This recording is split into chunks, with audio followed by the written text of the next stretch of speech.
Hello, everybody, and welcome to Taking Control, the ADHD podcast on rashpixel.fm. I'm Pete Wright, and right over there is Nikki Cece Kinzer. I was wondering if you were going to say Cece. Of course, I'm going to drop that every time. Of course. I can. I don't know why, but for some reason, our podcasting tool has labeled you Guest Cece this morning, and that has just become your nickname. I know, right? I like it.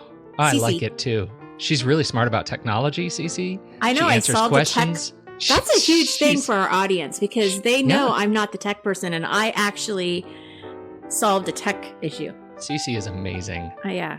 You need to hang out with that lady. A little bit more in my life. Yes.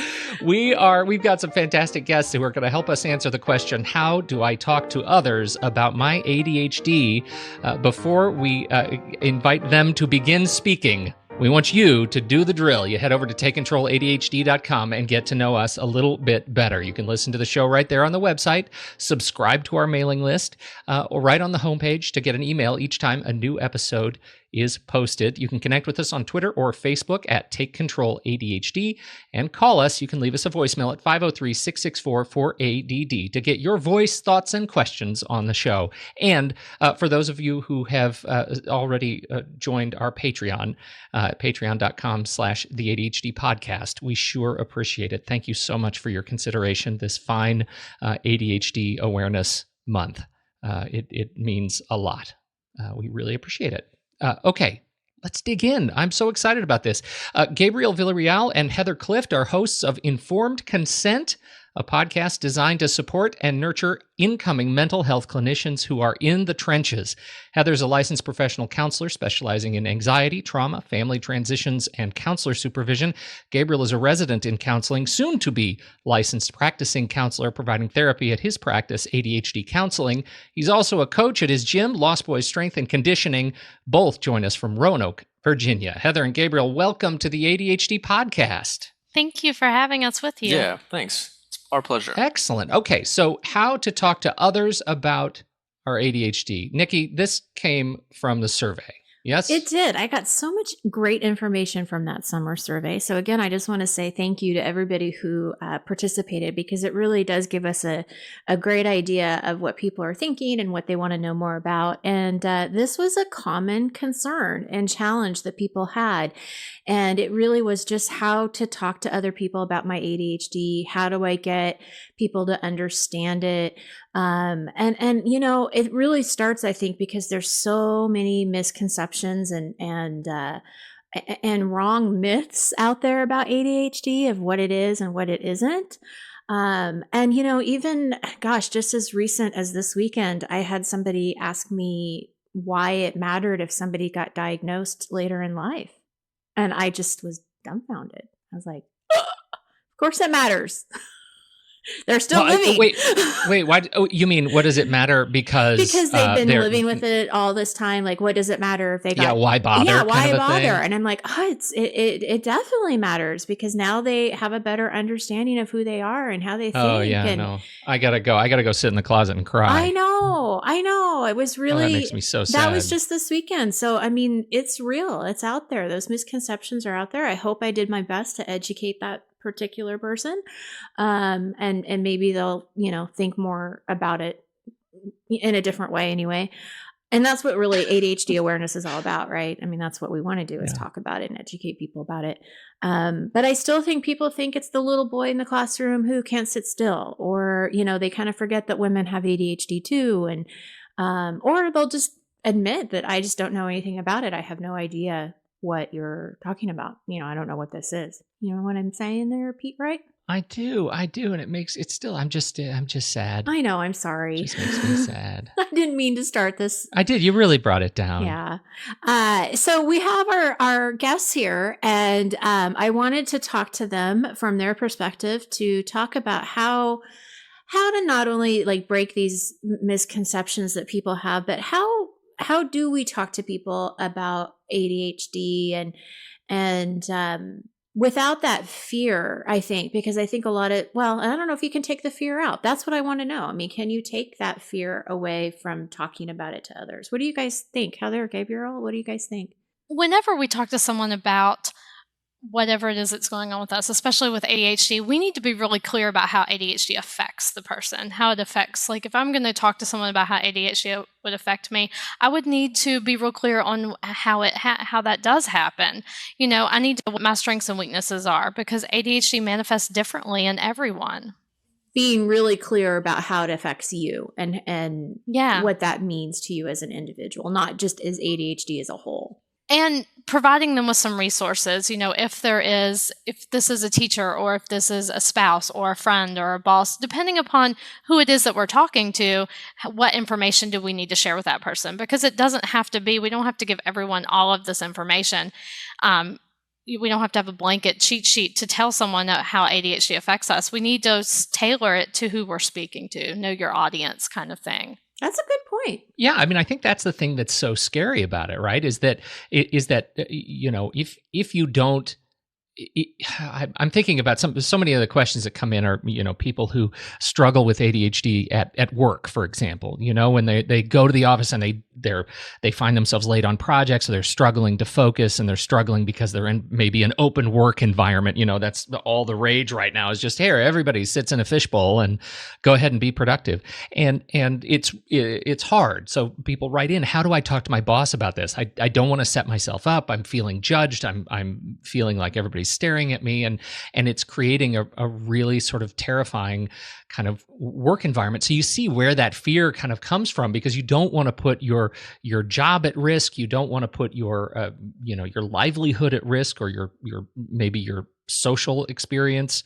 But one of the things we've been talking about over the last several weeks is this idea that there is a sort of assumed normative baseline when you're talking to somebody who doesn't have ADHD, who isn't experienced with someone with ADHD, that the world around them is what is, quote, normal, and everything else is something that has to adjust to that. And that can make it really challenging when you're coming to the experience of ADHD, and in cultivating an experience of openness. How do you engender that sort of positive relationship with people who you need to work with or experience life with? When I saw what you guys wanted to talk to us about, I was like, oh man, like I don't. For your listeners, I have ADHD, inattentive, and I was like, I don't know how I would. I was trying to think back of all the bosses that I've had, all of the relationships that I've had, and it sort of has just come up. I do know the last job that I had when I interviewed for that, it was just being very upfront. Like, I suck at documentation. I'm an amazing therapist, a really great clinician, but getting notes in on time and doing them the exact detail-oriented way that you want them, you need to have some leniency. But if you want your clients to make some change, then you need to hire me. So I think, to Heather's point, it's you have to know what you're really good at and what you're not, and what your weaknesses are. I mean, let's be completely honest. I cannot think of a situation where you come out to your boss and tell them I have ADHD and they fire you. That wouldn't happen ever. And if they like you enough, and if you do a good enough job, they're going to want to support you to keep you on as a supportive player in the job. So I think when I hear this conversation, what I'm hearing is these listeners that are writing into you, it's all their stuff that they're kind of projecting. It's all their stuff in terms of like, I was really terrible in school because I had ADHD, and that's the case across the board. And it's just not. Well, to your point, I totally agree, and I think that we have a real natural proclivity for taking ourselves to the worst case and making that the only reality that is possible. You know Limiting what I mean? belief, yeah, right. Yeah, right. I mean, that's sort of where we stand. But it's interesting. We have. We have listeners who struggle, not necessarily because they've come out, with their ADHD to their employer, but that their behavior around their ADHD is causing them to get into some trouble. For example, that in their effort to be open, they are not able to stop themselves from writing email. And so they write a lot of email, and their supervisors are being notified that they write too much email and they have to stop emailing outside of their department. They're being reprimanded because they can't stop themselves from this sort of behavior. And so it's becoming a disciplinary thing, right? This symptom of ADHD that they're really struggling with. It's just one example of the kind of struggles that are coming up, and we end up getting copied on these emails and sort of watching them have to figure out how not only to talk about needing an accommodation, but needing understanding from a very large company with very many disconnected pieces. And here's just one person who wants to make the world a better place inside the company, and is doing it so much they need them to stop. It's just the one example that keeps coming up in my head that makes this whole conversation a little bit more scary. Yeah, I think I guess what I hear when you say that is if it is becoming an issue, I think it's probably too late to come out and say I have ADHD. There's an old African proverb that says the best time to plant a tree is 10 years ago. The next best time is today. So I think if you are struggling with when should I come out, when should I let them know that there's this thing that I do that I haven't learned to manage fully yet, that may be something that I want to bring up. And maybe not in your interview like I did. I own my ADHD. I wholeheartedly believe that my ADHD is a strength. So I'm very upfront with that information. But if you're not there yet, it may be a conversation that you want to have later on. But I think the sooner the better, and hopefully you'll be able to gauge how your peers are going to receive that, whether that peer be a coworker or a boss, and just give them the information that they need. You don't need to overload them with, this is everything. This is all the accommodations that I need. It's just in this situation, this happens. And I just wanted to, bring that to your attention. And, Pete, we've talked about that before when we had other episodes about, do you talk about your ADHD with the work environment? And I think that's a kind of a spin that we took on it too, was, you don't necessarily have to say you have ADHD. You can just simply say, I'm not good with the documentation. So I'm going to need an assistant, or I'm going to need some help here with the documentation, but I know I'm really good at this. I'm really good with clients. I'm really, so really emphasizing the good, but not even necessarily bringing up the ADHD, just that this is a weakness. We've talked about that, at least in the work environment, it makes sense. And I think coming at it with some solutions is right. helpful too, and yes. not just say, hey, I suck at documentation, and what's for lunch? Let's kind of move on. But I know for me and my part, I do suck at documentation. It's has been an issue since internship, and I have learned to make it good enough where everyone's satisfied. It's not stellar, it's not outstanding, but bring up front about that and saying this is how I've managed to make sure everything, all the I's are dotted and the T's are crossed. So being a little solution focused will probably quell any anxieties that your boss, if they, I shouldn't say that it wouldn't happen, but in case it does happen, that their anxieties are kind of put to bed also. So I have a question for people who are newly diagnosed. A lot of times I will get clients that were just diagnosed, I have a client I'm working with right now who just was diagnosed in June. And so it's very new to her, and she's really learning as much as she can about it. And my question to you guys is that she's eager to learn, like she's really embracing it, but I know that there's a lot of people that don't embrace it. A lot of people aren't relieved, they don't know what to do with it. And they may have a hard time talking to family and friends. So I'm not talking about I'm not talking about the work environment. I'm talking about how do I talk to my spouse about this, or my partner, or my kids? These relationships that are really close to me, my parents, what would be your advice or guidance on that when they don't really know maybe how it affects them yet? That's a great time to get curious about what others see. the first thing we have to do is let go of our fear and our anxiety about how others perceive us. Because when we make the conversation about our fear, then our fear is the only thing that we're really talking about. We're not actually getting information across or gaining an answer. I think once we can decide the fear and say, I just got this diagnosis. Here's the things that I said to this professional, that professional that led them to this diagnosis. Here's some information I've learned. I wonder what you guys see, kind of thing. Just opening it up and saying, how do you perceive me? Do I do these things? Do you see something different? Kind of thing, and starting a conversation. I like that. Yeah, and I think the first thing that I do if I do have a child or an adult come in and we do diagnose them as an ADHDer, the first line of, I guess, defense, if you even want to think about it that way, is here's 3 or 4 books. If this doesn't work for you, here's an Audible link for a free month. Go download it and go learn together. Go understand this together, because if it's a total surprise to the actual ADHDer, it may be a surprise to their significant other or their parents or whoever. And going at it together is going to be a lot easier, because then you have someone to process it with. You have someone to laugh, like, oh, that's why I do that. Oh, that's why you did that, like that one time. And it becomes a collaborative process where everyone is learning together. And if you take it from that approach, I can't see how you guys don't become stronger going about it that way.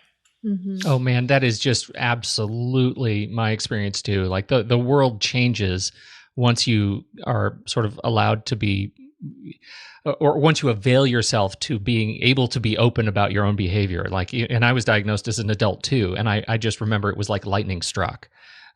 Like so many things become clear, and that, even though the experience of and sort of the cultural reality of ADHD is generally, or the perception is generally negative, it became such a positive and empowering experience because I now had a definition. No, I think that goes a long way. Even just having a definition. I think at the beginning of the episode, you guys talked about kind of explaining it to your coworkers or to your bosses.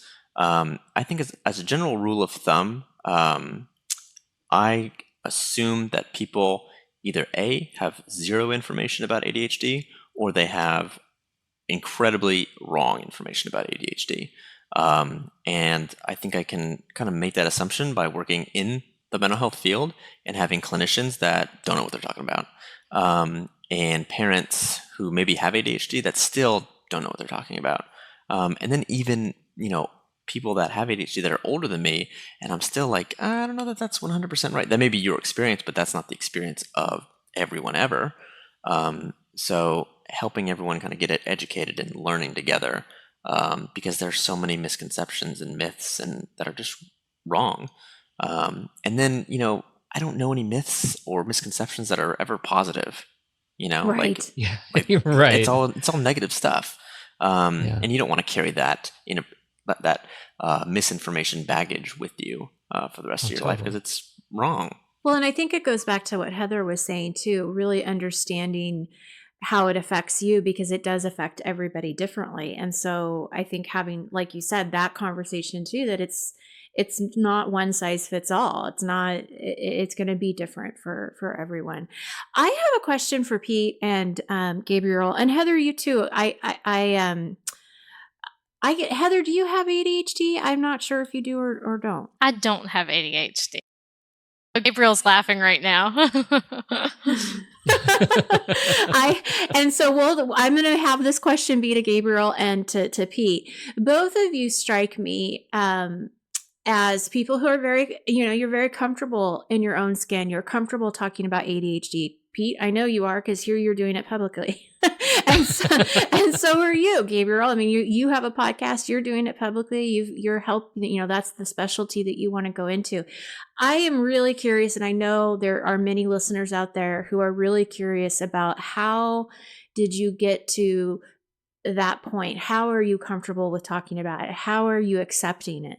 That's a really good question. I think when I'm talking about my ADHD, I often tell the story of, I put on a good face, and I am very confident and comfortable with my skin, but I also give the disclaimer that it wasn't always this way. And the story that I tell is being in middle school and flipping through flashcards, trying to learn my multiplication tables, and just being furious with not being able to get them and having to stop. I probably was there for 30 minutes. It seemed like hours and hours and hours. But I finally had to stop because I couldn't see the cards anymore because I was crying so hard. So it was not all sunshine and rainbows. More often than not, school was a huge issue. However, where I became confident was I found what I really, really loved, and everything became infinitely easier. I really kind of embraced, before I even knew it, kind of embraced this model of you need to stick with what you're really good at and avoid the things that you aren't good at.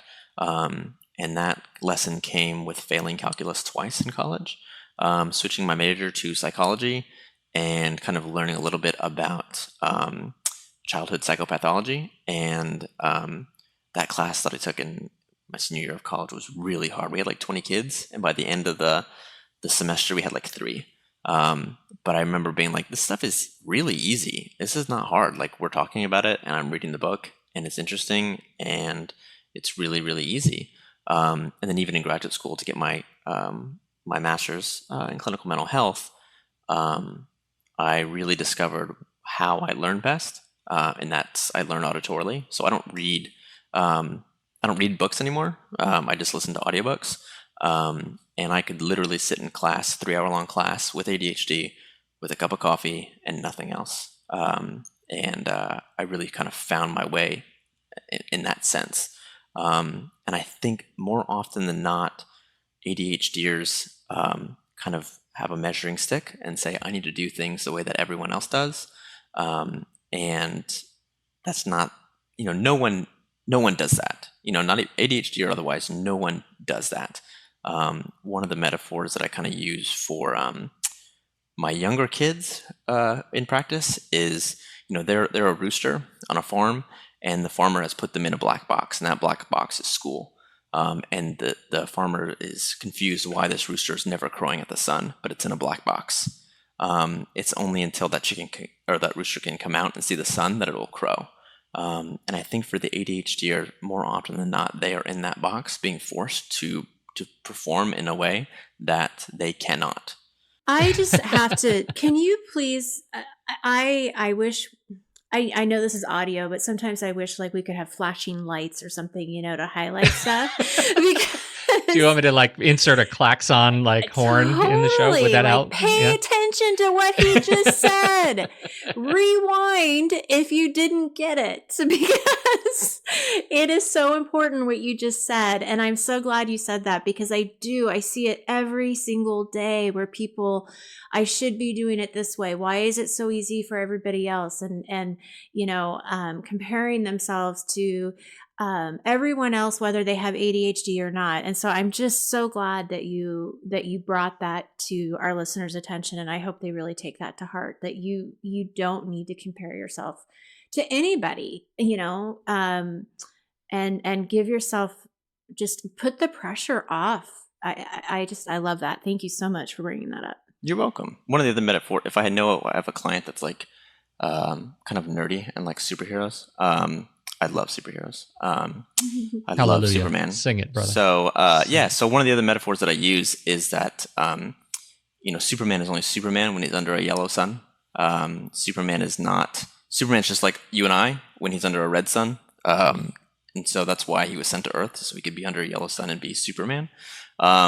So when I'm trying to teach my kids this idea of play to your strengths, that's the kind of conversation that I have with them, is you need to position yourself under a yellow sun.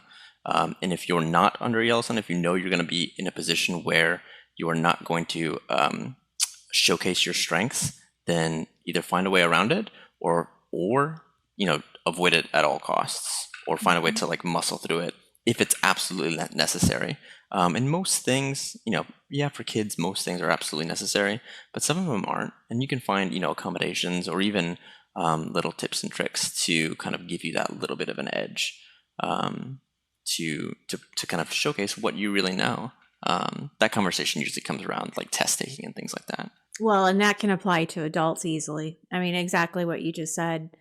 It can apply to adults in their, in their everyday living situations as well. No doubt. Mm-hmm. Yet talking to teachers and getting parents on board when you're talking about children, having parents be able to articulate what their children need, and to get as parents that you don't take the pressure off. You're going to parent differently because that's what your child needs. Every child needs to be parented differently. So if your child's an ADHDer, you need to parent him or her differently. And the teacher helping to articulate that to teachers is really important. Agreed. Don't take recess away, please. Oh, amen. That's my biggest pet peeve is that that's what they still do. And it's like, no, don't do that. Don't do that. Add more. Add more. Exactly. Please. Yeah. Pete, what about you? I know people are going to want to hear about you too. Oh, well, I don't know how interesting it is. It's a similar sort of parallel to Gabriel's story. Though it's interesting, most of my undergraduate was in, my first undergraduate was in psychology, and I struggled. I struggled with it. It wasn't until I switched over to broadcast journalism and that I really thrived, and that the sort of TV newsroom environment early in my career was something that was just a hallelujah moment. I mean, I was able to move from thing to thing and focus very quickly, and move to another story and write a quick story and do my research and do an interview and move on, and everything changed, so dynamically, so quickly throughout the day that I just thrived. And then, to sit at the anchor desk and have the lights on, and, everything was such a high degree of stimulus that it was really easy for me to stay focused on what I needed to stay focused on, and it was great. And so this was before I was diagnosed. I didn't know why I was actually doing well in that environment. But it was, everything changed. And I think that held until I was diagnosed, accidentally diagnosed in marriage counseling, when the therapist said, you guys are fine as a couple now. Pete, why don't you stick around and talk about ADHD? Your ADHD. I didn't even know I had ADHD. He just sort of figured that out, and that was when my journey really began. And that was sort of later, and explained to me everything about my experience. So what made me comfortable talking about it was, I think, the momentum of finding out late in life. Like it was such an awakening of a moment for me that I found myself just sort of fueled by the experience, a sort of endorphin rush of knowing something new about myself. I wanted to tell everybody, and I didn't see any baggage at all, because suddenly I felt like I felt like I wanted to call all my old bosses and say, this is why I was doing that thing that one time. Hope you're well. Happy Friday. Bye. And then hang up. I can totally see you doing that. Yeah. I felt like I wanted to clean the slate because I got it now. I understand. And so that's why we do this podcast. I just think this is great, and I'm glad. I mean, thank you guys for sharing your stories. I can only imagine that they're going to resonate with some people, and I appreciate that very much. Thank you. Absolutely. We did talk to Melissa Orlov a little bit about, when you first start dating somebody, do you say, hey, guess what? I have ADHD. That was such a good episode. Yeah. It was so good. And it was great. And I think she answered that question that might not be necessary on that first date. But really when I think of that question, I think, when is the right time, or how do you explain it, or talk to a romantic partner that you might be getting serious with? I kind of go back to what Heather was saying at the very beginning. And again, just kind of talking it. Well, I think hopefully getting to that point where you're comfortable with it and know how it affects you, and then be able to talk to that person openly about it. And by golly, I mean, if that person is not receptive in a positive way, then it's probably not the right partner for you. I mean, it's not going to work, right? I mean, am I crazy for thinking that? No. Nope. See ya. Yeah. Get out the door. Yeah. Yeah. I mean, it's not going away. So I can only imagine that's a good deal breaker. Yeah, I always say to any client, really, or anybody I meet, if the person is meeting you with that kind of negativity, you don't want that person in your life. Doesn't matter what they bring to the table. Yeah, and I can't imagine they wouldn't catch on. I know, like, for me, like, I do some pretty weird stuff. And by weird stuff, I mean, I have a stand-up desk I'm standing at, and Heather's sitting on the couch recording this. And I stand all the time. Like, I do all of my work standing, because if I sit down, it takes me that much longer to kind of get into a focus state. But if I stand, I slip right in. I drink coffee at regular intervals. I'm very regimented about when I sleep. Like, that kind of stuff is gonna, like, people are gonna notice that. Like, normal, neurotypical people, as they're called, don't do that kind of stuff. So it's gonna come up where they're gonna be like, hey, why do you do that? And that's probably the good time to say, oh, like, I have ADHD and this just helps me focus. Oh, okay. What movie are we gonna watch tonight? Move on.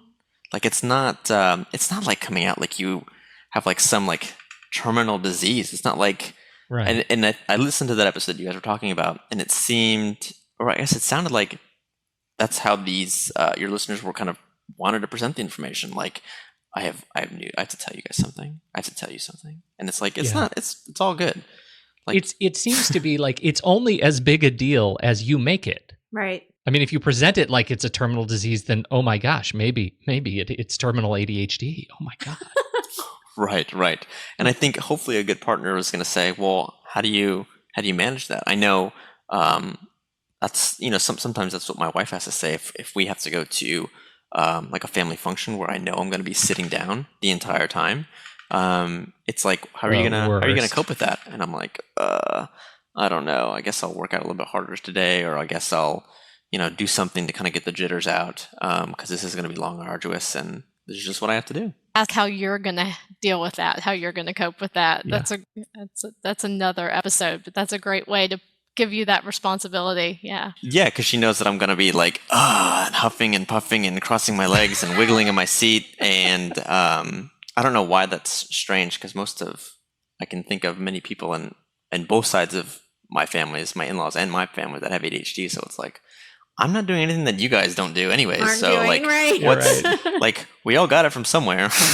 That's what I was thinking as you were saying that. It made me laugh. Like, you say, hey, I'm sorry, I have ADHD. The answer will probably not be, okay, what do you want to watch tonight? The answer will probably be, oh yeah, me too. Right. I mean, that's just kind of where we are right now. Yeah, and I think in the beginning of this episode, I was trying to think like how I came out to all of my friends, but all of my best friends have ADHD. Like, all of mine, and it was just like, it's like, oh, we met like back when I don't know, they may still do it, like at school, when after lunch you all had to like corral the cats into the nurse's office to take their medication. It was just like, oh yeah, cool. Oh yeah, cool. Oh, that's why we get along so well, is because we both have this thing. So yeah, they probably already know. I can hear Heather laughing in the background. I know. It's so funny. Well, this is great, you guys. Thank you so much for sharing your thoughts and ideas with us on the show today. I really appreciate your time. Now, give us a plug. Tell us about informed consent and where you want people to go to learn more about you guys. Heather and I were like gesturing at each other, like, you do it. So yeah, informedconsentpodcast.com. We're on iTunes, Stitcher, Spreaker hosts us, and podcast is Informed Consent Podcast. Oh, links, as always, everybody, in the show notes. Swipe over on your portable podcasty device, and you can tap on those links and learn more about Gabriel and Heather and the podcast and their work, and even the Lost Boys gym. That's right. That may be another podcast in itself. Is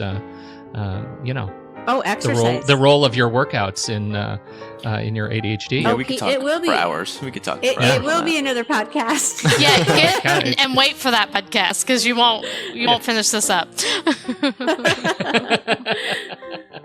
Well, thank you everybody for downloading and listening to the show. As always, we appreciate your time and your attention. On behalf of Gabriel Villarreal and Heather Clift of the Informed Consent Podcast and Nikki Kinzer, I'm Pete Wright, and we'll catch you next week right here on Taking Control, the ADHD Podcast.